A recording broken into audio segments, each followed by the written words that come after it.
Path of the Wayfarer. I think it might be. I think it is some in there. Even if we ain't using it tonight. If not in there, now I know where they at.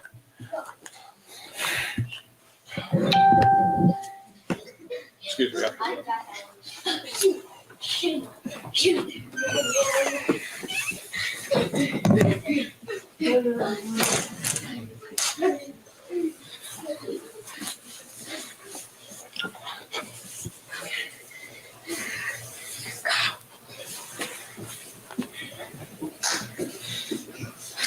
طيب.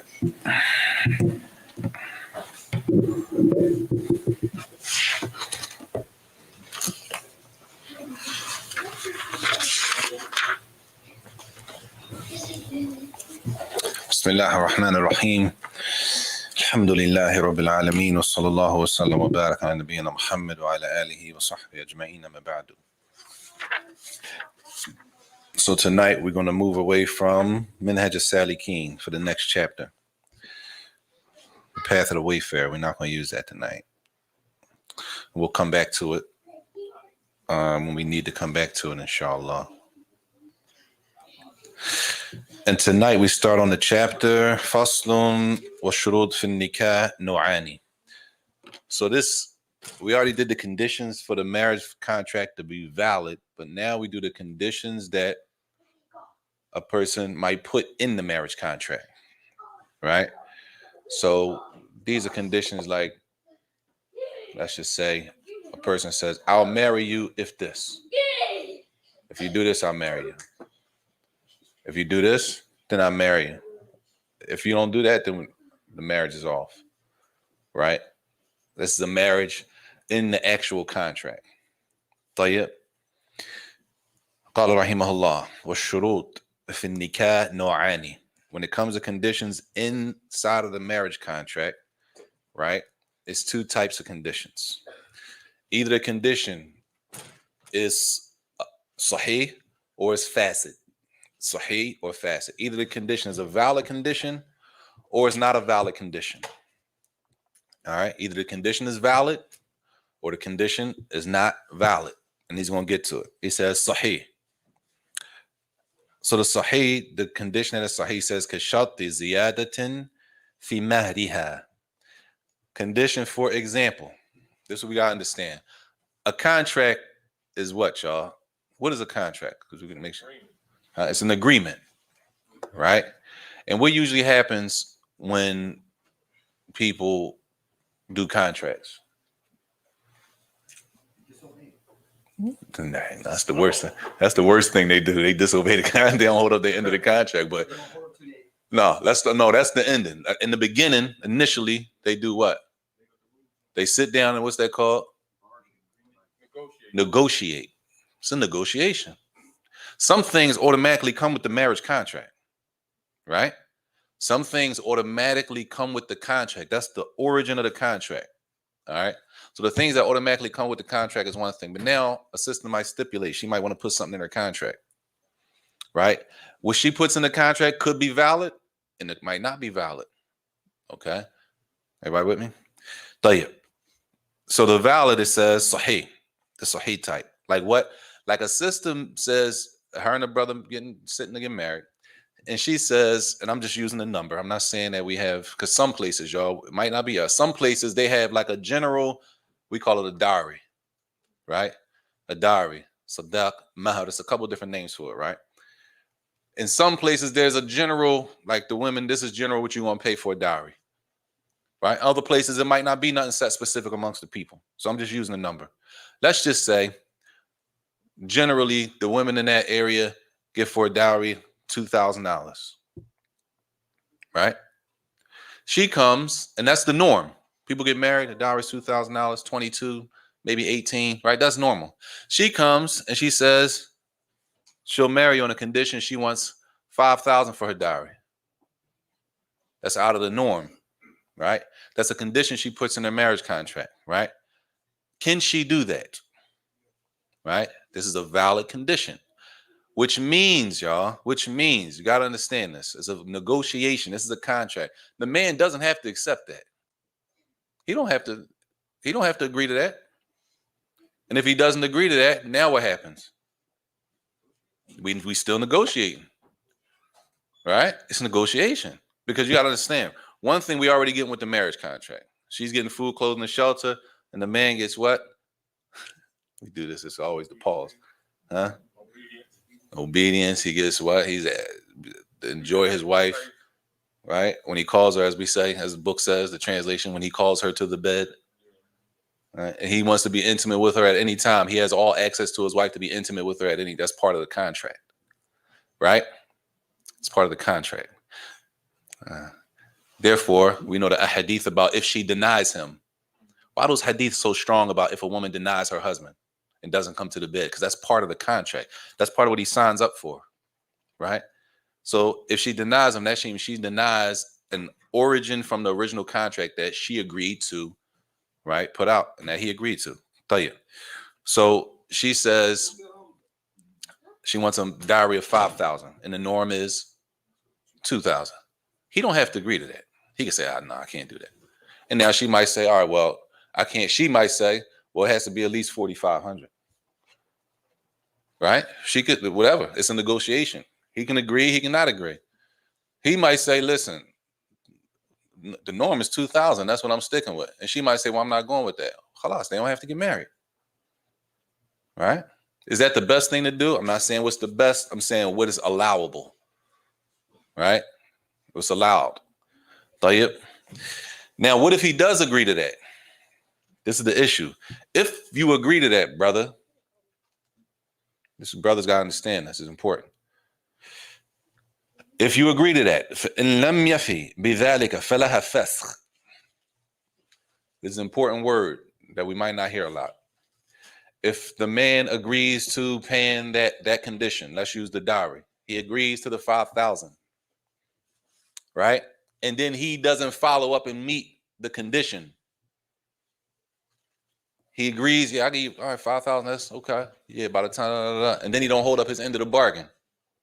At that point, laha fasq. The woman has the option of what? Of what? What you mean backing out? They're already married. La khula, he has to agree to a khula.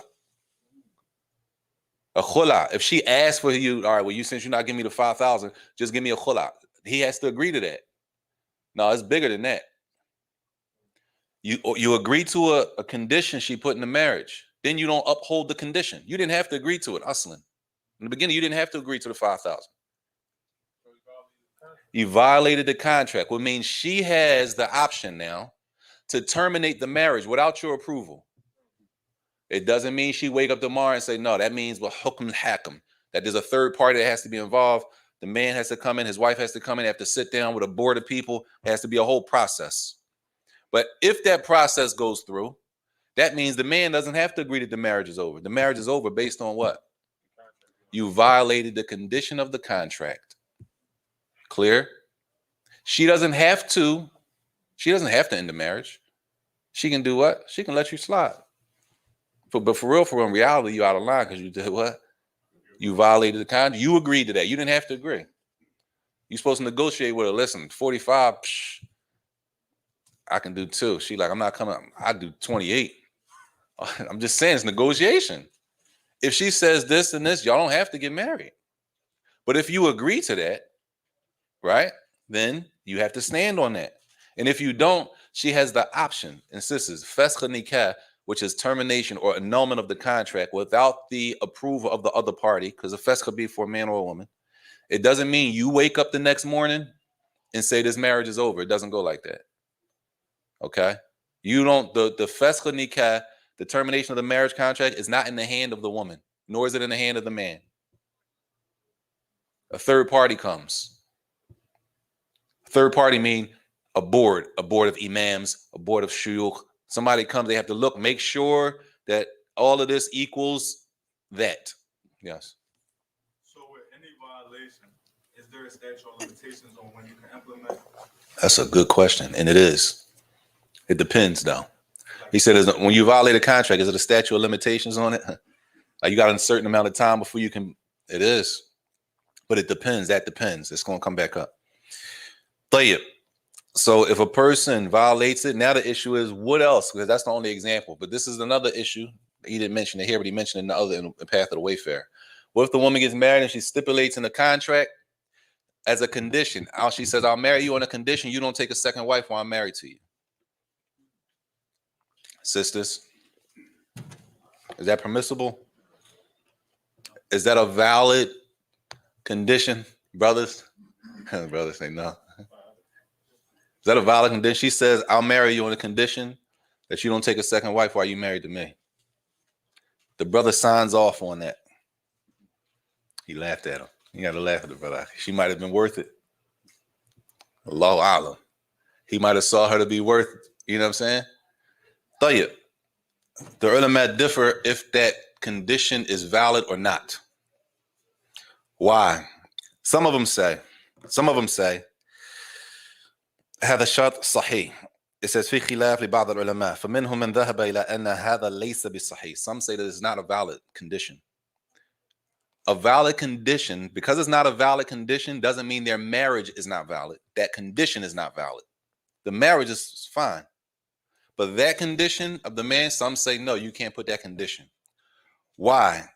They say, لِأَنَّهُ يُحَرِّمُ حَلَالًا. Because with that condition, you make something that Allah made halal haram on the man. That's what they say. It's the ulama who say that you can't do that. You can't do what? Some scholars say that a woman cannot stipulate. She cannot put in her marriage contract that he cannot marry a second wife while she's married to him. They say, why? Because Allah made that halal. You can't come and make it haram. Right? And then they use the hadith where Rasul sallallahu alayhi wa sallam يقول المسلمون على شروطهم إلا شرطا يحرم حلالا أو يحلل حراما. The hadith of the Prophet sallallahu alayhi wa sallam, he said the Muslims are on the conditions that they set between each other. You can set conditions between each other as long as the condition doesn't make something haram that Allah made halal and make something halal that Allah made haram. As long as you don't go into that area, the Muslim can have conditions, and we're doing it like this, as long as it doesn't go against the Sharia. That's the first group of ulama. The other scholars say that she can do that. Right? They say that she can do that. It says why? And they say that it's not her making something haram. It says, وَإِنَّمَا يُحَرِّمُ إِضْرَارِهَا. She's protecting herself from being harmed. How many times you heard this? They say, so this is a valid condition. Why? It says, كَأَن تَقُولُ. Like if a woman says, إِن كُنْتَ تُرِيدُنِي زَوْجَةً فَلَا تَتَزَوَّجْ أَحَدًا يُضَارُنِي. If you want me to be your wife, then don't marry another woman while I'm married to you, because that's going to harm me. That's going to be difficult on me. I ain't going to be able to deal with that. That's a difficulty on me. That's a harm to me. Right? فَإِنِّي أَتَضَرَّ بِالزَّوْجَةِ. She said, you marrying another woman is going to be harmful to me. فَمِن مَصْلَحَتِي أَن أَنْفَرِدَ بِكَ وَأَلَّا يُشَارِكُنِي فِيكَ غَيْرِي. So from my benefit, because the condition that you put in the marriage, that's put in the marriage, is to the person's benefit. It's to her benefit. That's why she put it in there. She says, so to my benefit is that I'm the only one that's married to you, and that nobody is married to you while I'm married to you. She says all of this, y'all, right? These scholars say that, yes, she can do that. Does the man have to agree? You don't have to agree. The man doesn't have to agree. Just like if the man set a condition, the sister doesn't have to agree. If you choose to agree, that means you're willing to uphold that condition. So don't violate the condition. If you violate, then there's repercussions, there's consequences for violating the contract in Islam. طيب. She says, فَإِذَا تَزَوَّجَ عَلَيْهَا فَإِنَّ لَهَا خِيَارٌ. So if he agrees to that condition and then he goes and marries a second wife, she has the option now. Now, as we say, the ball is in her court. She has the option to do what? Seek, not a divorce, not a khula, fasakh. Fasakh is a termination of the contract. The other party doesn't have to agree. But that it's a process and procedure. طيب. طيب. The other condition, or the other set of conditions, are the conditions that are facet, right? A condition that is facet is not valid. The condition that's not valid breaks down into two categories. All right. They're conditions that are not valid, break down into two categories. So if you put them all together, how many sections we got so far? You got valid conditions, you got invalid conditions that don't break your whole marriage contract, and then you have invalid conditions that actually break the marriage contract. All right. So right now we have three. We have the valid conditions, like what she raises her dowry up than what's normal. They say that doesn't affect the actual marriage contract. What comes with the marriage contract? Does he still have access to his wife? He still gets access to her. He still gets the obedience and all that. So it doesn't affect the base of the contract, right? A condition that's not valid, facet, it says yubtilu al-aqd. It's a bad condition. The condition is not valid, and it violates the actual marriage contract. So the marriage, in this case, the marriage is not even valid. They're not married. Clear? We finished with the valid conditions, right? Now we on the conditions that's not valid, meaning you can't say this is a condition and marry that brother. You can't put this as a condition and marry that sister with that condition. And if y'all do go through the whole process and bring witnesses, it doesn't count. Y'all not married. The actual marriage doesn't count with these four things. Sisters, y'all with me? Inshallah. He says, Fasidun yubtil al-aqd. This is a invalid condition and it breaks the actual marriage contract. They're not even married. There's four of them. He said the first one, nikahu shigar. Nikahu shigar. This is the first one. And this is basically that two men agree to marry their daughters off to each other, and they agree that neither one of the daughters gets a dowry. There is no dowry involved. Everybody with me? I marry my daughter to you and you marry your daughter to, right? No dowry. They agree to that. That's an agreement. That doesn't count. It's called nikah shigar. Clear? That's the first one that what? If they're not even married if they do that. Okay? It breaks the actual marriage contract because there are other conditions where it doesn't break the contract, but that condition doesn't count, but y'all still married. In this case, they're not even married. Clear? That's the first one. The second one, wal muhallil. The muhallil is the issue where a man divorces his wife 3 times, right? After you divorce a woman 3 times, what has to happen? Islamically, there's a procedure in order for that man and that woman to ever be married again. What has to happen? She has to remarry. She has to consummate with her new husband. And then she would have to be divorced. All of that would have to happen with not with the intentionally doing that. If she intentionally doing that, even if she went back to the first husband, it wouldn't count. So the muhallil is the marriage where the two parties agree. The woman and the man, they agree. We just gonna get married. You know what I mean? I divorced 3 times. I'm trying to get back with them. Da, da, da, da, da. Islamically, all that gotta happen. And the Prophet said, curse those two who agree on that. It's a curse on the people who agree to do that. So even if they did all of that, she went and got married, they consummated the marriage, he divorced her, then she went back and said, let's get married because, right? Even if they did get married, it wouldn't count. They wouldn't be married. The actual contract doesn't count. Yarhamakallah. Clear? That's the second one, where the marriage contract itself doesn't count. Clear? The muhallil. Everybody with me? Tayyib. The third one, the third condition that it breaks the entire marriage contract is what's called nikah al-mut'ah, which is that the stipulation, they make a condition in the marriage contract, I'll marry you for a month. What's the name of it again? Mut'ah. Mut'ah. Like Yeah. They practice that in Yemen. Mut'ah, yeah. I'll marry you for a month. Small, right? They put a time frame on the marriage. Right? So let's just say, because this is an important thing. These are things that even if 2 parties come and they shake and they agree on, it doesn't count. Islamically, it doesn't count. Clear? I'll marry you for a week. I'm gonna be traveling. I'm gonna be in that country where you at for the next 6 months. I marry you for the 6 months that I'm there. Right? Even if they agreed to it, it wouldn't count. طيب. That's 3. The 4th one, والمعلق على الشرط غير مشيئة الله تعالى. The 4th one is that the marriage is depending on a condition. It's depending on a condition, not the condition like a condition in the future. Like, for example, he says, I'll marry you when Ramadan comes. That doesn't count. There is no marriage in that. There's no marriage in that.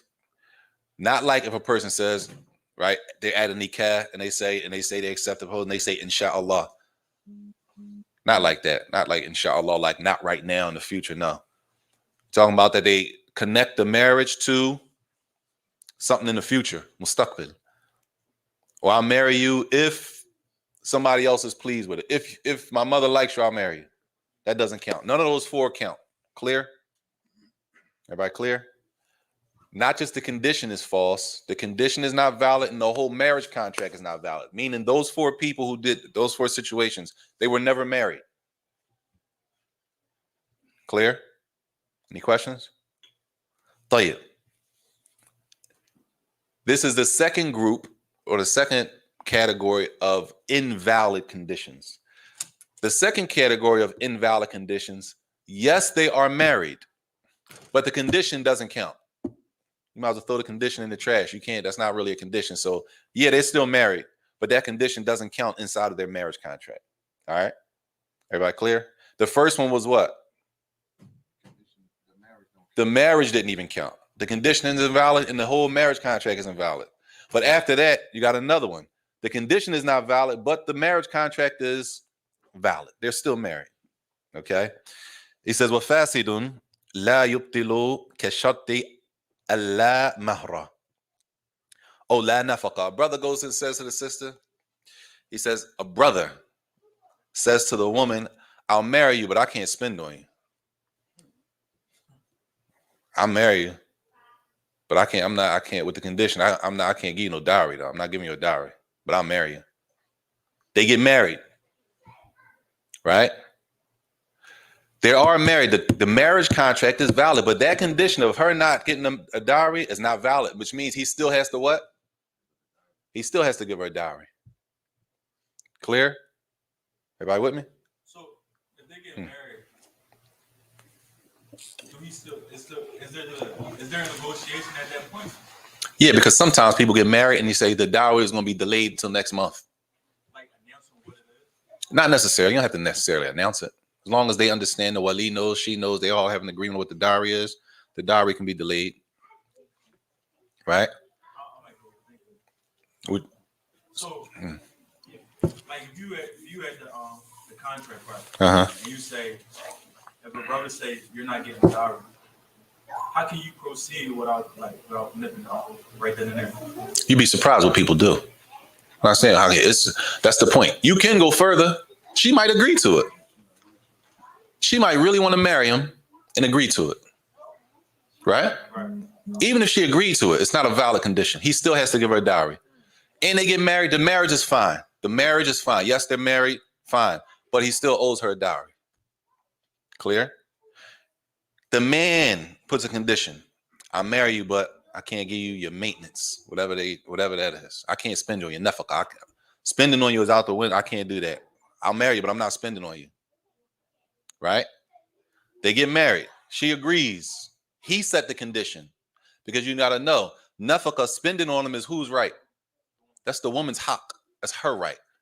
She might say, if she says, I don't need you to spend on me, that's one thing. If she gives up her right, that's one thing. But for a man to come and say, I'll marry you, but I'll marry you, but I'm on a condition I'm not taking care of you though. He can't do that. Right? If she agrees to that, the marriage is valid, but the condition is not valid, which means he still has to spend on his wife. Clear? The man can't stipulate that he's not going to take care of her in a marriage. That's part of the original marriage contract. She gets food, clothes, and shelter. You can't come and remove something from her original marriage contract. I understand the concept when you bring it. How about if you go to a sit down, tell the sister like, this is what I got. I ain't got a lot. Right? You like, she like, nah, she fighting herself. And she said, all right, you like, all right, well, that's what it is. That's all I got. So y'all leave. Right. She called a Wali, call the father, the Wakil, somebody else, and say, I want to marry the brother, call the brother back. Da, da, da. You get into that marriage. If she's in a situation like that, like what would be the situation for the brother? He said the sister, they come, they sit down, they negotiating. It's negotiation. We negotiating. The man comes and says, she says, eventually we got to get to the maintenance thing. All right, we got to get to that eventually. I don't know why. We get there eventually, but I don't know why. I'm just saying what people do. You gonna marry a woman? Why would you go ask a woman what's her maintenance? I don't know why people do that, but we're gonna get there eventually and figure it out. She says, whatever, my maintenance is $1,500, whatever. She $1,500 a month. Right? So she wants him to give her $15 a month. I don't know where that question even came from. What's your maintenance? All right, but it comes up. They sit down. So the man says, like you saying, she's saying, listen, I'm gonna be honest with you. I can't spend $1,000 a month. I could get like 600, 700, right? She's like, I don't know about that. It's negotiating. She's thinking it over. So she might say, nah, I can't, nah. She doesn't agree with it. Fine, no problem. She doesn't have to. But at this point, they negotiating, right? She leaves, she go home, think about it, talk to her wali wakil, then she call me, you know what? I'll do it. That's fine with me. That means she agrees to what? She agreed to it, right? She didn't, as long as the man doesn't put a stipulation, this is what I'm able to do. I'm not putting a condition on anything. Not that I won't marry you. I can marry you like this, but it might not be acceptable to her. The point being, a man can't stipulate on a woman what he's going to give her. A man can't stipulate on a woman, I'm only giving you no nafaqah. She's going to need what she's going to need, and that's going to vary. But to say I'm not giving you anything, to make a condition that I'm not going to spend on you as my wife, that's the problem. How much is a different issue, because women are different. Everybody's situation is different, right? Some people might need more. Some women might need less to live. It depends. But for a man to come to the contract and say, I'll marry you on a condition, but I'm not taking care of you, no, that's the problem. Even though the contract will be valid, he will still have to take care of her. He will still have to spend on her. He says, "Oh, and yuqima indaha akthar min darratiha aw aqal." Or he stipulates he already has a wife, all right? And instead of splitting the nights, he says he makes a condition. I'm gonna have to stay with you a little. I'm gonna have to give you less days than my other wife has. That's part of his condition to her. The marriage is valid, but that condition is not valid. He can't stipulate that he's going to give her, I like her more, so I'm going to just give her a couple more extra days than you as a condition, right? The marriage is fine, but the condition is not. The condition doesn't count. طيب. He says, وَإِنْ شَرَطَ نَفْيَ عِيبٍ لَا يُفْسَخُ بِهِ نِكَاحٌ فَوُجِدَ بِهَا فَلَهُ فَسْخ. This word is going to keep coming up in this chapter. Fasakh. What's a fasakh? Annulment or termination. The contract is terminated from this day forward. You two are no longer married. Who does a fasakh nikah? A board. It's not, the man doesn't wake up and say this marriage contract is nullified. A woman doesn't wake up and say, you know what? The brother was talking about you can terminate the contract is over today. No, it doesn't work like that. There's a third party. Fasakh nikah. A one-on-one can be a talaq from a man, right? He can divorce his wife. A woman can ask for a khula, he can give it to her, and they can be done, right? A fasakh nikah is going to need a third party involved, right? A third party has to be involved, and it's going to be a whole procedure, whole sit down and over and over. That's only when the contract has been valid. It's not only, that's one of the times though, because there's different times for a fasakh nikah. A lot of times we be having these things, we don't think, we're going to get to that in the Bab al-Khula. A lot of brothers don't think that the women have a right for a khula. Plenty of reasons for a woman to ask for a khula, But there are reasons for a fesq nikah. A fesq nikah, termination of the contract, means that you don't have to agree. You violated the condition, for example, right? I like to use this example. You know how you move into a apartment, right? And a lot of times they'll have conditions. It's a contract. And they always say, no what? No pets, no dogs. Landlord come to collect the rent, come to the house. We Muslim, I ain't gonna say dog. You got 3 cats, right? In reality, you did what?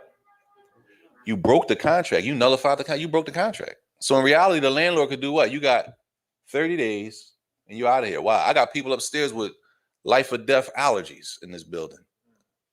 You got 3 cats in here or 1 cat. You broke the contract.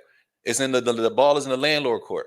Or he could say, listen, you're not supposed to. He could let you slide. It's the same thing. It's the same idea. It's a contract. It's a condition in the contract. Once you break that condition and the other person knows about it, all right, they don't have to, but the ball is in their court. So it says what happens here is, and this is the chapter that's coming up. It's going to make it a little clearer, hopefully. There's some things, they're called, I guess we could say it's like I don't know what the word is now. It could be a handicap, right? Some things that are, they call them in Arabic, if you translated it verbatim, it's a defect. A defect in a person. That's not really right? So a person has a handicap. They have an issue, a physical issue, right? A physical handicap. They're disabled in some type of way, right? Some of these disabilities give the person, they don't break the contract, I'm sorry. Some disabilities, if it's in the woman, the man can seek to terminate the marriage. Some of these disabilities, if it's in the man, right, the woman can seek to terminate the marriage. Not as a khula, not a divorce, termination, fesq. Fesq, again, you don't need the other person's approval. Okay? Now, it's a process, and it's a process. All right, now let's pay attention.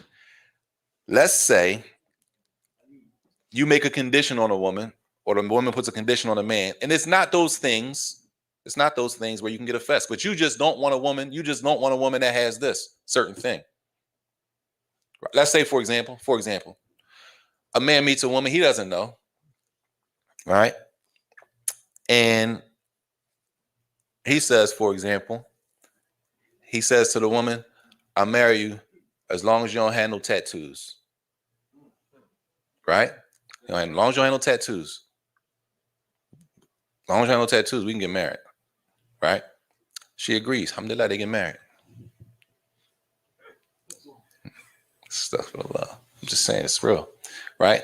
Come to find out, right? He goes in the house. We human. The wife can uncover in front of her husband. She got tattoos, right? That means she violated the contract. Was what? The condition that he set was violated, right? The condition wasn't invalid. The condition was valid, but she violated it. That's a aib, right? Oh, that might not be a aib. Let's use something different. Let's use something like Physical condition. yeah. It says here, for example, كأن يشترط كونها سميعة أو بصيرة أو ناطقة. These are better. Tattoo might not fit. So excuse that example. Erase that example. Let's say, because this happens, he sees her, because now people get married over the internet, right? Yeah, people get married over the internet now. It's going down.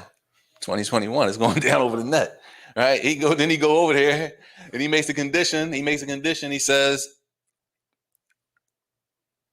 as long as she can, he says this, it might sound crazy, y'all. It's the internet. You don't know what you're getting for real when you get there, when y'all finally meet up. As long as she can hear, she can see, you know what I'm saying? She can talk, and I'm good. We can get married. As long as she can see the condition, she got to be able to hear me when I'm talking to her. No. They get married. He go to her, and what? She's deaf. She can't hear. In that case, he has the option to nullify and terminate the marriage. Clear? Even though deafness is not something that automatically terminates the marriage. And we're going to get to that next. There's some things that automatically terminate the marriage. I'm sorry. Not automatically terminate the marriage. There's some things that automatically give the other person the option to terminate the marriage. Okay? You get the khiyar. You have the option to. You can exercise the option to terminate the marriage if you like. You don't have to. Right? But once he puts a condition in there, she got to be able to see. She has to be able to hear. That's the condition on me marrying her. I never met her before. I never sat down with her, or vice versa. The sister, you get there, and one of those things is not true.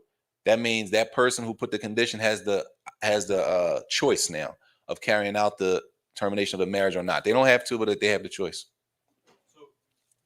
So brothers, they can say, like, do they need a reason they want to get divorced in general? Not necessarily. So would it be, so is it interchangeable in these situations? Like, interchangeable. So a brother said he wanted divorce or terminate? No, they're not the same. It's not the same. So he still can terminate it even though he can still... Yeah, no doubt. Just like she can still seek a khula. There's three ways to separate in Islam. We know divorce and we know khula. We don't know fasq. That's the problem. So what happens is a lot of times people get into marital issues. Yeah, people get into marital issues, and usually 95% of the time and up, when there's a problem, like in one of the divorce, 95% of the time the woman wants out. This is how it usually goes. The sister doesn't want to be married to him. She comes, he won't divorce me. I asked him for a khula, he won't give me a khula. Brother could be dead wrong, out of line, he out of pocket. Like, he out of line Islamically. She doesn't want to be married to the man. She trying to do deen, he's not trying to do deen, he out of line. He won't divorce me, he won't give me a khula. Tell him to come down, we could talk. He don't want nobody in his business. What's supposed to happen? He could be beating her, y'all, like literally. Like literally, he putting his hands on the woman. I went to the masjid, they told me be patient. Islam, so now what? Islam says you just sit in the house and let them keep beating you.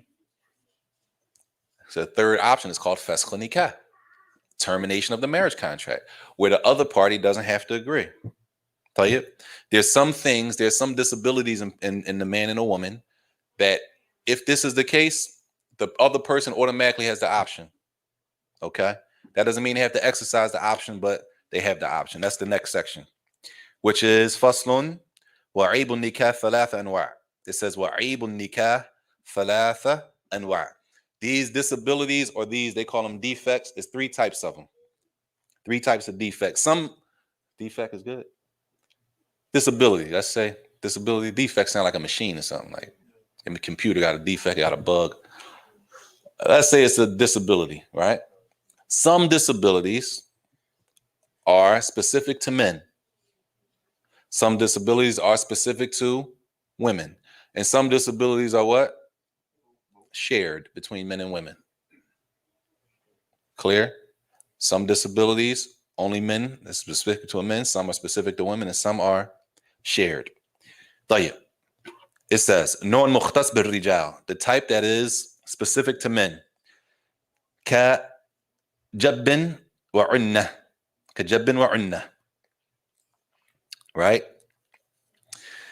The disability for a man, specific to a man, as if a portion, if his entire penis was removed, or a portion of it. This is a problem. This is a problem in the origin of the marriage contract. Why? Because that means the woman is not able to fulfill her desire with her husband. This is a problem. Okay? But that's a disability specific to a man. Everybody with me? Clear, sisters? I hope. Then you have the section that is specific to women. Like what? Kasadd al-farj. As if her vagina was sealed closed. It's how she was born, maybe. Right? She was born and the vagina is sealed closed. They call it sadd, right? And that's why I think the word disability might be a little, not that it couldn't be, maybe through surgery it could be fixed, maybe whatever the case may be. And in this case, the ulama, when they wrote these books, during the time that the medicine that they had, this is what they were able to come up with as far as extracting rulings and benefits. If it could be fixed, that's something different, right? So let's say if that was the case, so the man, he doesn't his private area is right. A portion of it is missing, or the whole thing is missing. A woman, a vagina is sealed closed or partially sealed closed. That's a problem in the actual marriage contract because neither one can benefit from the spouse. In what? Intimacy. And intimacy is a part of the original marriage contract. So that's affecting the origin of the marriage contract. That's no extra condition and none of that. It's just the original marriage contract. Tell you, the third condition, the third section is the Nor' al-Mushtarak bainahuma, where these are things that it could be in the man or in the woman. And these are like different diseases.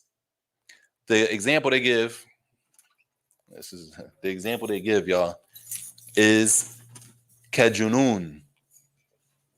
Junun. What's junun? What does it sound like? Huh? Sound like majnun. That a person has a mental issue. That could be in a woman or that could be in a man. Right? And the other example they give is judhan, which is leprosy. It's another example they give. And they say these examples are things that would cause it's like distasteful when you look at the person. Right? You look at the person, it's like, right? Everybody clear? That could be in the man or it could be in a woman. So you got three things. You got some things specific to men, some things specific to women, and some things could be between both of them. All right? طيب, he says, فَيُنْفَسِخْ بِكُلِّ مِنْ ذَلِكَ. All of those things can lead to a termination of the marriage contract. If the wife finds out that's what it is, and that's what the case, and she wants a fesq, right, then she's able to seek a fesq. If the man finds out that that's the case with the woman, insidad, they call it, like it's sealed, right, and he wants to seek a fesq, he can. Or, what do you say?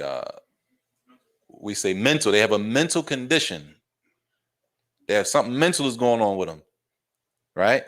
Or they have like a disease, some type of sickness where it affects the way they look, right? They might want to seek a fesq nikah. They might want to seek a termination of the marriage contract. طيب. He says, وَلَوْ حَدَثَ بَعْدَ دُخُولٍ. Even if this can be, they can seek a fesq, even if this happens after they consummate the marriage. But the fesq nikah usually happens. I'm sorry. Once you get into it or prior to? Once you get into it, because you're already married. Okay. So the example was the man. What example did I give? Huh? La. The example that the problem the man had, specific to the man. Either his penis was partially cut off, or entirely cut off, or I didn't mention this, I'm sorry, or he's not able to get an erection. This is a woman, right? A human. The man can't get an erection. So therefore, it affects the base of the contract. That's her husband. She's supposed to be able to be intimate with her husband. What if that happens in time as you get older? Hey, hatta walo. And they mentioned that. Even if he's older. Viagra. Sheikh, I'm just saying. We live in a different time now. And the ulama made these rulings based on the medicine that they had at their time. And that's going to come. When you get to certain things they're going to mention, it's based on how they use their medicine during their time, which could change for our time because we're not using the same medical practices that they was using. This is 300 years ago. You understand what I'm saying? So the medical practice from 300 years ago, 200 is not the same as today. So how you react to it and how you deal with it now could be a little different. Further.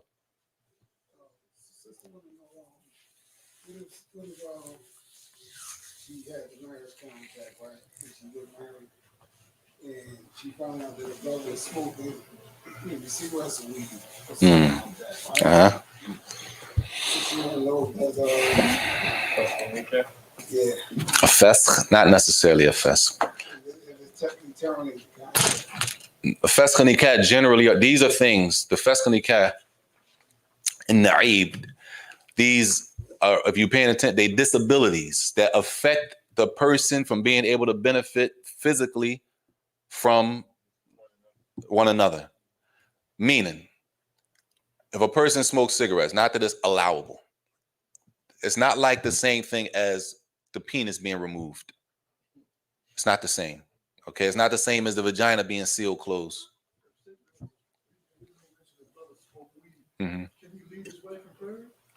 That's a whole different situation, shit. Being high, salat, that's a whole different. Let's talk about staying married and not. That's a whole different joint. Salat and being high, huh? Salat and being high is a whole different thing.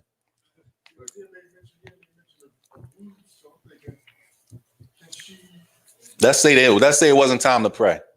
They get married and he sheds at 6:30. They prayed, he shed, they got married, they went home. They rode in different cars. When they get home when they get to the house, they get in the house, and he smell like cigarettes. They don't have to pray nothing. We ain't talking about no prayer right now. What's the situation? Is that enough for a fesach nikah? You understand? So far, no, because the fesach nikah things that prevents him from being intimate with her and her from being intimate with him as far as physically, that actual physical area. I mean, he could brush his teeth. I'm just saying. He might run in the house. You know what I'm saying? The things that he can't do nothing about. He can't do anything about his private part missing. She can't do anything about unless for the woman, she might get surgery or something like that. You know what I'm saying? There's nothing they can do about that. Smoking, people sometimes people smoke and hide it for years. So it could be a body deficiency too. Like maybe Yeah. she took her clothes off and you're like, It depends on if a condition was set for that. Like a person might set a condition. Maybe I might ask.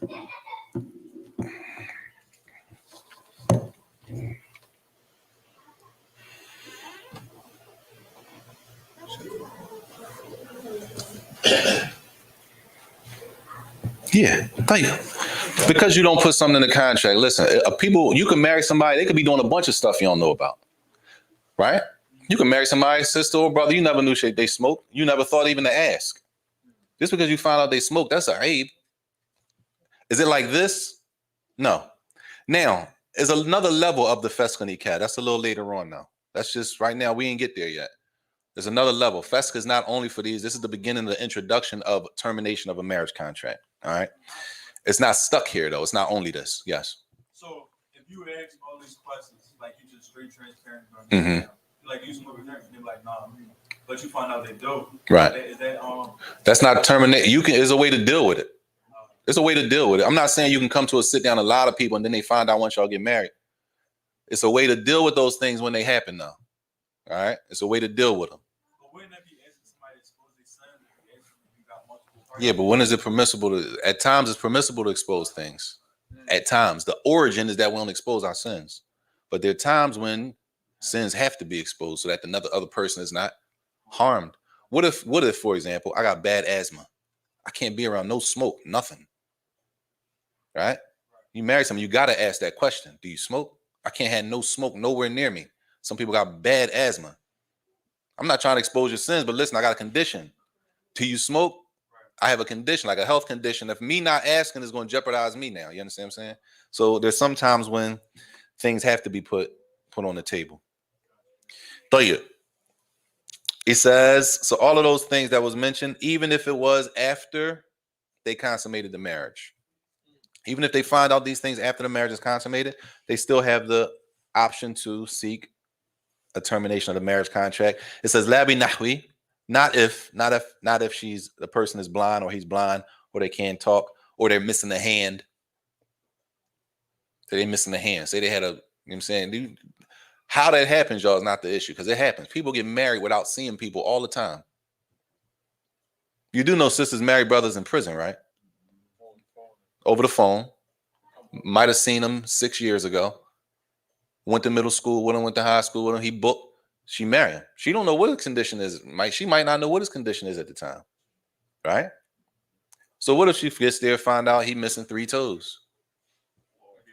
You know what I'm saying? It could be, you understand what I'm saying? Stuff happens. When you hear these things, it's not like it doesn't happen. There's plenty of things that happen. It don't, because you hear something, right? And you was like, man, I'll never do nothing crazy like that. That's you. You don't know what people's situation is and they do things. And that's not the point why they did. The point is, if it happens, what does Islam say about it? That's the point. Would you do it? Wouldn't do it? That sound crazy. But if it happens, what does Islam say? Tayyib. He says, so not if a person's hand is missing or they're missing a foot, except except if they made that a condition. Except they make a condition like, listen, it might sound crazy, but some people talk like this.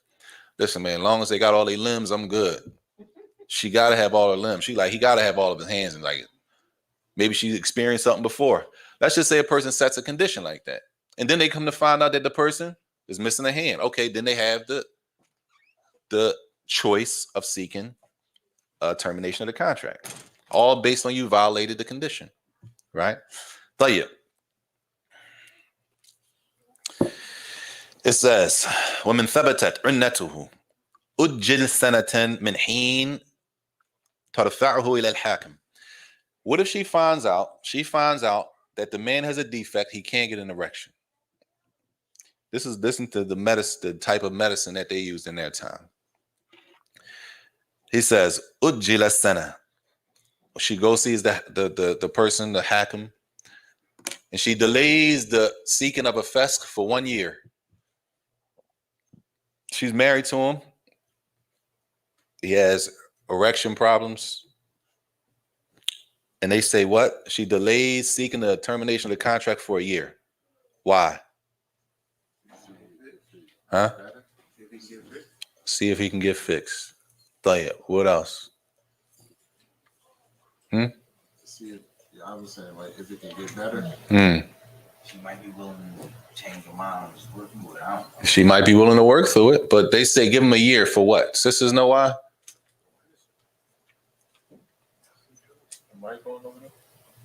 I mean, it's over there. I don't know if maybe they don't know. Anything, sisters? This is based on the Why a year? That's the question. Why a year?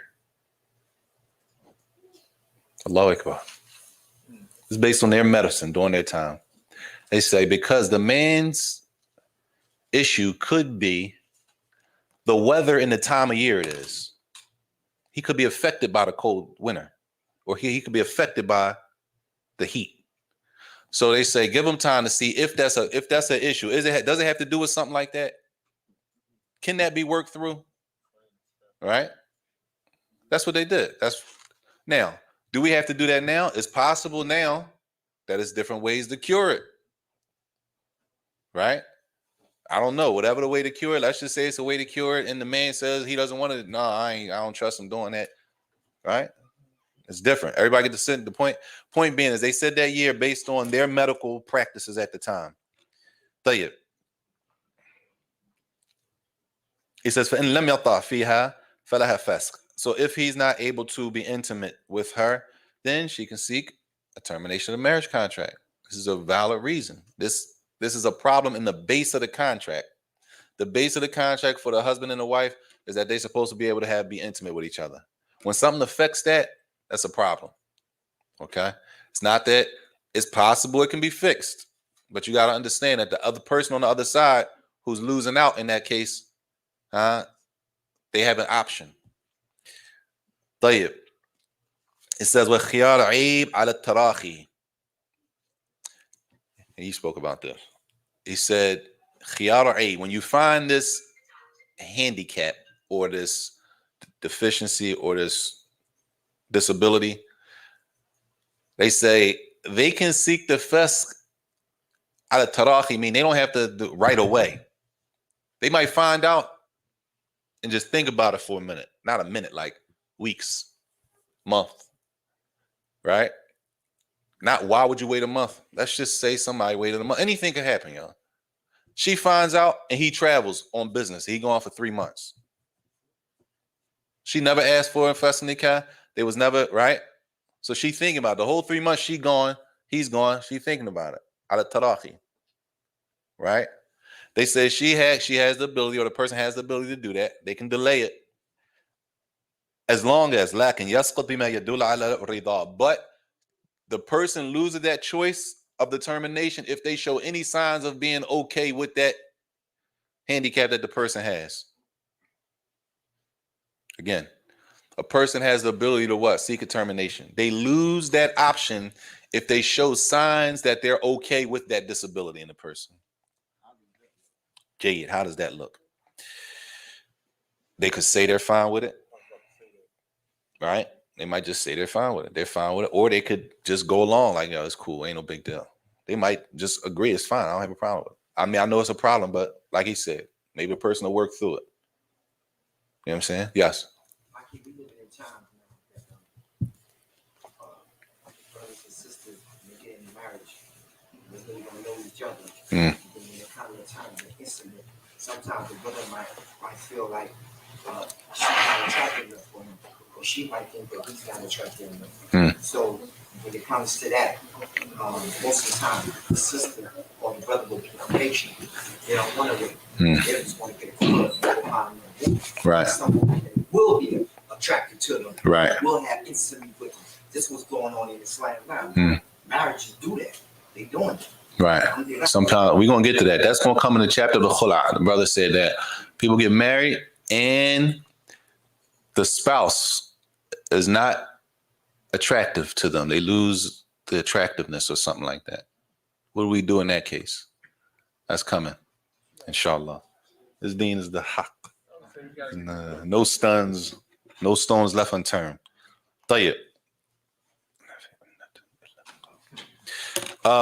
So a person, they lose the option, that choice, right? If they show that they're pleased with it. It says, لا فِعُنَّ إِلَّا بِالْقَوْلِ, except in the situation of the erection. That she has to say that. They say she has to say that she's fine with that. Other things could be done. She could just keep carrying on with life, keep trying and keep doing it, so she don't have a problem with it. Right? If a person chooses not to have a problem, that's on them. It's not here, y'all. It's not us individually. Man, I can never do that. That's you. We're not talking about you. Can a person do this Islamically? If a person does this, is that okay in Islam or not? That's all we want to know. What people do and why they do it and the reason, the circumstances, that's always going to vary. طيب. He says, وَلَا فَسْخَ إِلَّا بِحَاكِمٍ. لَا فَسْخ إِلَّا بِحَاكِمٍ. There is no fasq nikah. There is no termination of the marriage except with a hakim. A hakim is like generally translated as a ruler. There's an authoritative body that has to make that decision. Meaning, what that means is the termination of the marriage contract is not in the hands of the man. The man doesn't wake up Saturday morning and say, you know what? I'm giving you a fasq nikah. He can wake up and divorce his wife. He can do that. But he can't wake up and terminate the marriage. Okay? The woman can't wake up and say, you know what? I was at the brother class. MashaAllah, man. I'm ending the marriage today. It's not in her hands. What she can do is what? She can do what? She can request a khula. She can ask for khula. That's what she can do. A fasq nikah means you got to go to the masjid. It's going to be a whole board. That masjid is going to get other masajid involved. It's going to be a whole board to sit down and make sure that this is a valid thing that you presented. It could be kids involved. It could be a lot of things on the table, y'all. Could get real messy. That's why it has to be done according to our deen, Islamically. Islamically, there's a third party. That's how that operates. Okay? I was going to ask you, you said about valid. How about it is not valid? And what? The woman, like, say the woman wake up and she want to pull out. And she's like, nah, I'm not giving you no pull out. We're going to get there. We're going to get there. That's coming in the bab of khula. It's a lot of reasons. We just talking about that. There are a lot of reasons for khula. And a lot of times the brothers don't know the reasons for khula. So a lot of times brothers don't think that women have valid reasons for khula. In reality, they be the same reasons that the ulama mentioned in the books. And what happens is he won't divorce her. He won't give her khula. Why you won't give her khula? Man, she don't have no valid reason. What's the reason? You read the reason and be like, damn, that's the same reason they say here. So a lot of times the brothers don't give khulas because they don't know what's valid. Why can a person get a khula? Why can a woman get a khula or not? Right? I was going to say, once you reject and tell her no, she contact the proper people about the fasq nikah. But how about at the fasq nikah, you have cases like this, and I heard this in real life, that she may lie, exaggerate it a little bit at the, and say, listen, he did this, and this, but it wasn't really like that in detail. Right.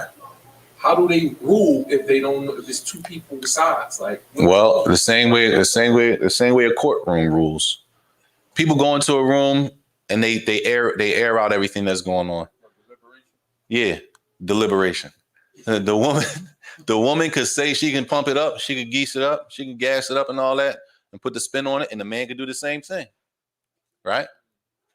The hakim, the people that are sitting there only judge by what you give them. If you're lying, you're gonna stand before Allah. This deen. You could lie, and that's why the Prophet said it's possible. The Prophet he said in the hadith, it's possible that I rule on something and give somebody something that they shouldn't get. Based on what? Because you're articulate, and what you said to me I'm only based on what y'all two saying. You were able to word it better than him, so it's more believable, and the ruler gives based on the information that they get. It's a hakim, it's ijtihad. It's not like Allah sends the hukm down to the person listening, like the person receives a revelation of who's speaking the truth. No, it's a hakim. A person's made a judge in a rule. I listen to you. This sounds like this. He's saying she lying. Well, listen, if this is how it works, it's just like in a courtroom. If people lying, everybody has to fear Allah. You could lie and get over on somebody right now, but it's Yom Qiyamah, and everybody's gonna get their due. Everybody's gonna get exactly what they deserve. Allah protect us. طيب. He says, فَإِنْ فُسِخَ قَبْلَ الدُّخُولِ فَلَا مَهْرَ. If they get married, they ride home, they get home, or let's just say they was traveling. One of them was traveling, they never really met up. So they married for a month's time, let's say. During that month's time, he finds out something. She finds out something about her husband that gives her the option to terminate the marriage. Right? Everybody with me? She finds out 2 weeks later, he's traveling, he'll be back in 2 weeks, as soon as they get married. So they've never been together. She finds out while he's on the road. Well, listen, what was the first one? Oh, he's Jubbin. Is a portion of his penis is cut off. She finds out. However she finds out. How she finds? Well, however she, it don't make a difference how she finds out. When she finds out, and now she finds out that's true. She wants what? She wants a termination of the marriage contract. At that point, let's say the termination of marriage contracts happens, and he never touched her, and none of that. She doesn't get the dowry. There's no dowry for that woman. Clear? Everybody clear? There's no dowry. Yeah. If she took it, she has to give it back. If she gets a fest, the marriage is terminated. They were never intimate. The dowry comes back. So that means he rejected the pull already. We're not talking about a khula. Khula never even came up. Oh, fiscally cast. Terminate the marriage. Yeah, the deficiency in the private area. Clear? They were never intimate. They get the termination goes through before they were intimate. The dowry comes back. She don't just come up $5,000 like that. It's not just. That's not fair. So say we'll use the 5,000. She spent the 5,000. Don't matter. She spent it or not. So it comes back. She go on a payment plan. Whatever happens, it got to come back. If she no, that's a good question. Maybe she spent it. She might have went out and went shopping. Like, just say, for example, it's real. Say he's traveling. She went out because I don't know if the sisters do this, but I'm just telling you, this is a practice. And I know in Sardinia, this is a practice. The woman gets married, right? She goes, when she gets married, when they get married, right? The woman goes out and buys a whole new wardrobe. So let's just say she got her dowry, it was $5,000. She went out and bought a whole new wardrobe. She didn't know the brother didn't, you know what I'm saying? They call it maqtur'. She didn't know a portion of his private area was missing. 2 weeks later, she done spent 25 of it on new clothes, house clothes that look good in front of her husband, right? She find out that it's true that now she wants a fest nikah. Okay, that mahar has to come back. So he's saying, well, how's she gonna come back if she got to pay? Like, how's she gonna pay back if she spent it? Does she get on the payment plan? Maybe, but it got to come back. Once the termination goes through, it has to come back. I remember a brother was getting married, and I said, well, what's the dowry? And he told me, I'm like, yo, that's a lot of money you're going to give her. He's a Saudi. For was. He was another Saudi brother? Yeah, he was going to get married. So when I asked what the dowry was, it was mashallah. It was a lot, man. I don't even know what it was in America. It was a lot. I said, why would you give somebody that much? Like, I'm not like, I'm just saying, like, that's a lot. I'm just saying, like, that was, yo, I'm like, why would you give somebody that much money? He said, she has to get a new wardrobe. I'm like, she gotta get a new wardrobe. He said, yeah. He said, this he said. He said, what's she gonna wear the same clothes that she wear around her brothers around me? She gotta like, I gotta give her money to be right when she come around. This is gonna be his wife. All right. He said, what's she gonna wear the same clothes she wear around her brothers and her uncles around me? I said, dang, that's what I said. Mashallah. All right, that makes sense. So it's possible she get the dowry and she spend it. She spends some of it getting prepared to live with her husband. Now come back, that happens. What's she supposed to do? And that mahar has to come back. I have a question. Yes. Can he tell her she can keep it? He can. He don't have to though. I'm just saying he can. That's his haq though. That's his right. So it's supposed to come back. But if people like, no, it's cool, just keep it. MashaAllah. All right, sadaqah. But that's not like she deserves that in that case. It's not like she deserves it. Right? But if he says she can keep it, she can keep it. Tayyib. It says. So wait, that was if they didn't consummate. That was if they did never even consummate it. But if they did, then it's like We're gonna get to that. وَبَعْدَهُ لَهَا الْمُسَمَّى. It said, Allah Akbar. If it was after they consummated, right? Say she finds out after they consummated, then she should get, let's say, for example, the dowry wasn't up front. But what's the norm in the area, y'all? 2,000. Or norm in the time, 2,000. But they agreed to 3,000. Right? They consummate the marriage. So 30 days, the next month, he's supposed to give her the 3,000. She finds out after that he has erection problem. Right? And he never gave her the dowry yet because when? Supposed to get it like next month, right? He said, y'all got a lump of cash coming in. I'm going to just, from that, but it's coming in next month. She like, cool, that's cool, right? She finds out he has erectile dysfunction. That's the real word. I was trying to. So now she wants a termination of marriage contract, right? Right? Cool. But he never gave her the dowry yet. Now, pay attention because they already consummated. Can she get the dowry, that 3,000? He still owe that 3,000? Huh? Yeah.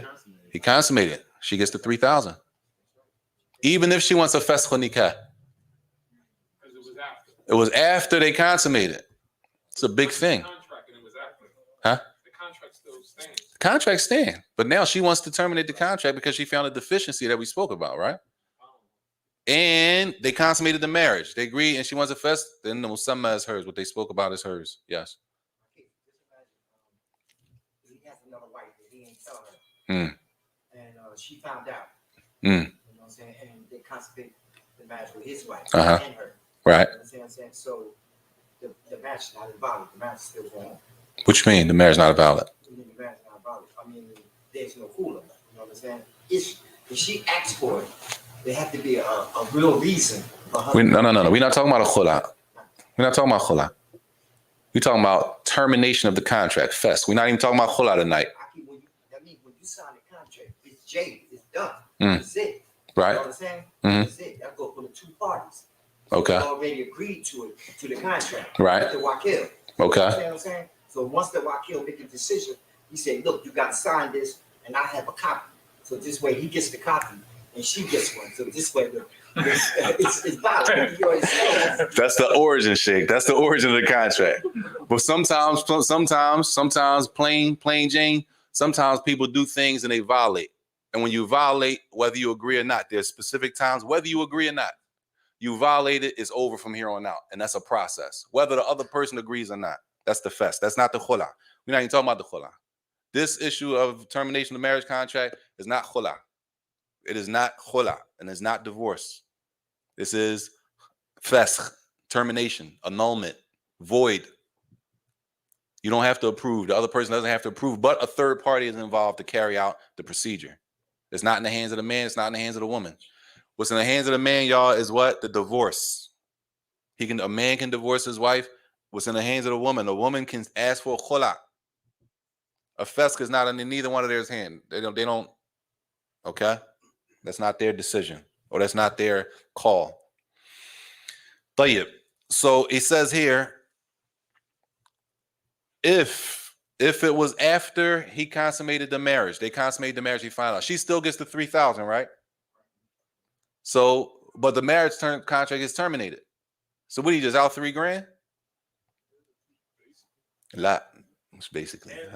That's what it sounds like, right? That's what it sounds like. He says, well, yarja bihi ala mugharrin. He goes back to the person, I should say the wali. The wali knew. Somebody knew and didn't tell us. Somebody set him up and really like played him, like we said. That person got to pay that note, that $3,000. Whoever it was that set him up, they knew. He thinking everybody know what's going on, but in reality, they pulled the move and she never knew. Because y'all got this is y'all understand. This y'all understand. Yeah, maybe the wali knew. And he never told her. So the man thinking everything good. She finds out, she seeks a fest nikah. That means he's pretty much like lined them up. Right? Why would the wali line them up? He might be getting some of that 3,000. Or it could be more. If that's the case, the fact that the man consummated the marriage with the woman, the $3,000 is hers. But what about the man who lost 3,000? He goes back to, let's say it was the wali. He goes back to the wali and asks, get the $3,000 from the wali. His right is that the wali pays that 3,000 that he lost. Assuming that the wali knows, yes. No, because the wali knew the problem and he didn't filter it down to her. So at the end of the day, the man took a L. Right? That he wasn't supposed to take.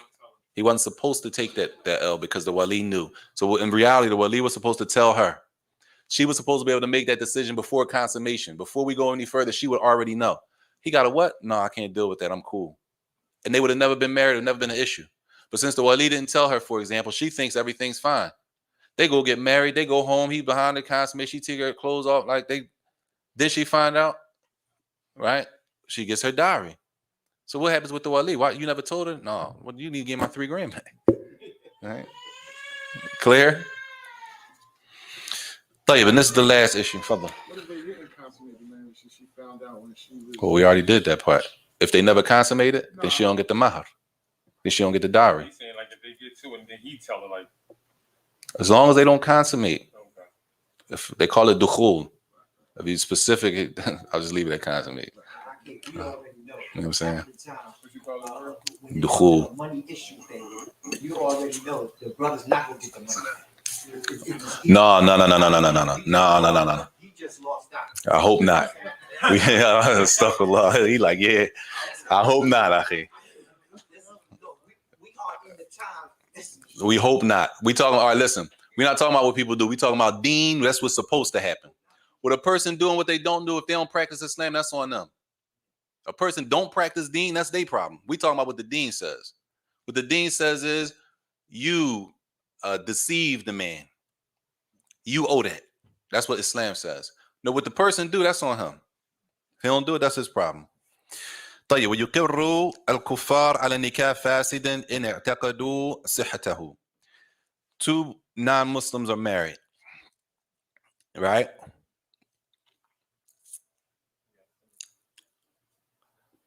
Two non-Muslims are married. Is their marriage contract valid to us? Do we recognize the marriage of non-Muslims? Why not? Jade, what does that mean? They adultery. They don't uphold the same. No, fornicating. Dang, all of them. There you go. Father, go ahead. Huh? They don't live by the same contract as us, right? Because they're not Muslims. Okay. Pay attention to the question. Non-Muslims get married. Of course they're not Muslims. They don't follow our rulings. They get married under their ruling. Right? They get married according to how Christians get married or how Jews get married, right? They get married how they get married. So if 2 non-Muslims come in front of us right now and say, he says, yeah, this is my wife and this is my husband. What do you say? Y'all not really married? All right. That's what we're saying. Right? Islam recognizes. So Islam recognizes as long as they got married according to the Christian way. That's what Christians recognize as being authentic marriage to Christians. That's what they did. We recognize that. They married. That's his wife. That's her husband. They don't have to get married like Muslims. They're not Muslims.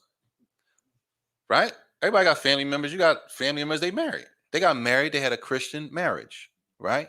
If that's what the Christians consider to be a valid, authentic marriage to them or Jews, then we recognize their marriage. We're not going to say, well, y'all not really married because y'all ain't Muslim. No. The Muslims have a way we get married. The Christians, if they did it according to Christianity, the way that they see it to be valid, then it's valid to us. As long as they don't come to us. As long as they don't come to us getting married.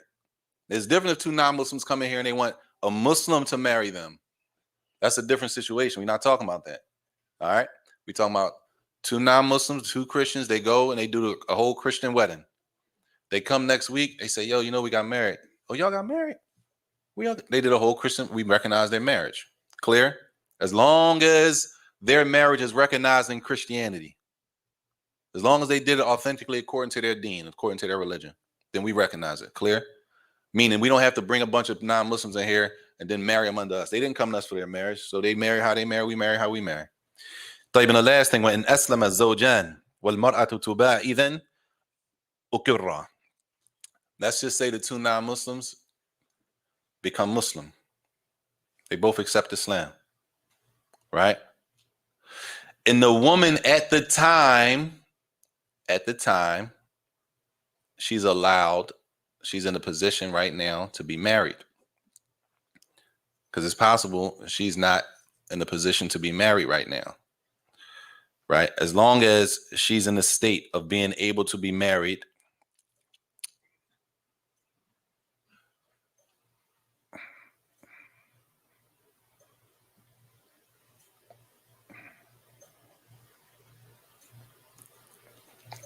my bad, hold on.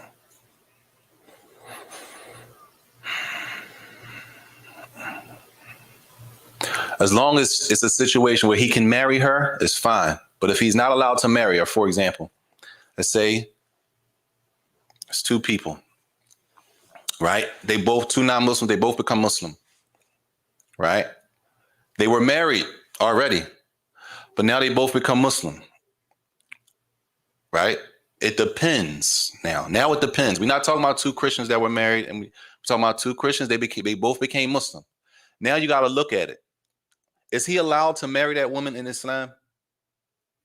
Like in Islam, let's put it like this. In Islam, is she from one of those 18 women that he can't marry? If she is, then they can't be married. As long as she's not from one of those 18 women we spoke about, remember? The women that you can't marry? As long as she doesn't fall into one of those categories, cool, the marriage can continue. Right? As long as there's nothing blocking her from them two being able to be married, then they can continue on. They don't have to do a whole nother marriage over. Clear? But what if, for example, something is blocking her? Then that will mean, right, we may have to do a new marriage contract. Maybe something's going on. Maybe time, there's something, whatever's going on. If the time runs out, maybe you would have to do a new marriage contract with them, but not initially. We got to look. So if two non-Muslims, they accept Shahada, they take Shahada. They were married. Now we got to look. Well, is it allowable for them to be married in Islam? I don't know what y'all do in y'all deen. What they do in their deen is one thing. If their deen accepted it like that, how they were doing it, we accept it. But if they become Muslim now, we got to look, wait a minute. Now that you're Muslim, according to our deen, you can't marry her. Not right now. Maybe something's going on. Like you remember some of the women for a period. It's a reason you can't marry her right now. Some of them you can't marry them at all. So as long as once they become Muslim, that there's nothing blocking them from being married, then it's fine. And that's the end of that chapter. And we'll stop there, inshallah, unless there's any questions. And the next chapter is Bab al-Sadaq, the chapter on the dowry, which is pretty long. It's kind of long. It's a lot of detail in the chapter of the dowry. And then after that, because it's not that much left, the dowry, the walima, treatment of the spouse, and then the khula, bab al-khula. Inshallah, fadla. Any questions? You said something I always wanted to know, right? Because I never asked nobody. We marry according to the book of Allah and the Sunnah of the Prophet the Kufa, they marry upon what they believe is called traditional weddings. You know? Some of them is not even religious. Okay. Like I got families that's Baptist Christians. They don't go to church, but they got married. Okay. Is that marriage? According, you say like we accept, like we say, oh, y'all married. Are they really married though, technically? If they are in their religion, they are. Yeah, we don't have nothing to do with that. Oh, so you saying we don't go in? No, we don't have nothing to do with their religious marriages. If their religion says they married, they married. That's on them. Yeah. It's recognized. If their religion recognizes it's valid to them, then it's valid. We don't have nothing to do with that. That's why he said, يقروا على, he said, إن اعتقدوا صحته. If they believe according to their deen, according to their religion, it's a valid marriage, it's valid. We won't have to get into all that. The issue is when if they accept Islam, now they're held to, right, the Islamic rulings. Or if two non-Muslims came to Muslims to marry them, maybe, I'm just saying, maybe their friend they grew up with. You grow up with somebody, they're not Muslim, but their friend they grew up with is an imam. You marry people, right? And they want him to marry him. So I want you to marry us off. They come to the Muslim to marry him, right? Or it's non-Muslims living in a Muslim country. They want to get married. They go to the Muslim, like when they come to the Muslims, that's a different situation. Their thing is their thing, how they do it under their rules. Yes. Yeah, if a Christian woman, and she, her husband Christian, both of them, and he said he don't want a divorce, and she decided to marry a Muslim brother. Now, as far as with the marriage, can she get married again? What you mean? She's already married in a Christian. Now she flipped it and met a Muslim brother. Now she wanted to get married in Muslim. Anyway, she took a shahada. Now she wants to be Muslim. Now the marriage that she was in, is that marriage? She divorced him? Yeah. No, she didn't. She's still married to him? She's still married to him. I don't know. Allah alam, shit. Allah alam. Allah alam. Allah alam. Allah alam. So she married 2 men. No. What I'm saying is that She's trying to. She took a shahada. she took a shahada. She left. She want to leave. She wanted to She leave, left. and she went and married. That's gonna need a lot. That's gonna need a lot more detail. That's too general for me to. You know what I'm saying? I need a lot of more detail. But she didn't get a divorce. That's what I'm saying. Christian. So if he said no, That's a lot of detail for them. It's the thing that is not even marriage at all. Oh, the four? Yeah. The four things? She said they agreed. The two walis agree to marry off their daughters, right? With no mahr, no dowry at all. Just marry me to your daughter, I'm married, but we ain't gonna give them no dowries.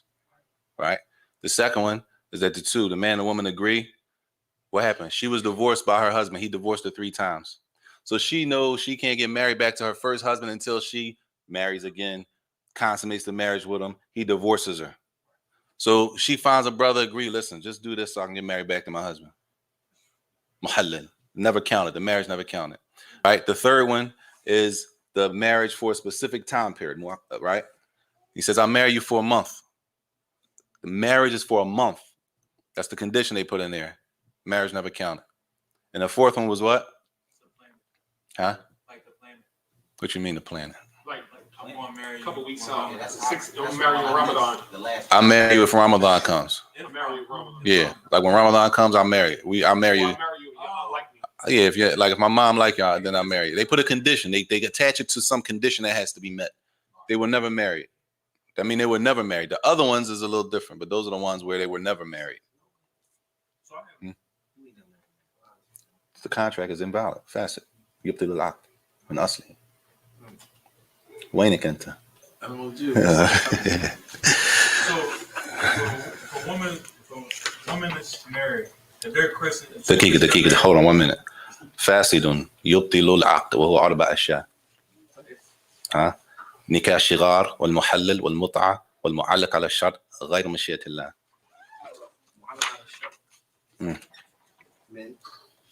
كيف من؟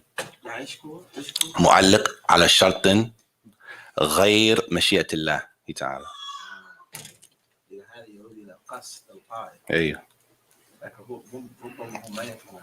هو يقول زوجتك إن جاء شهر كذا.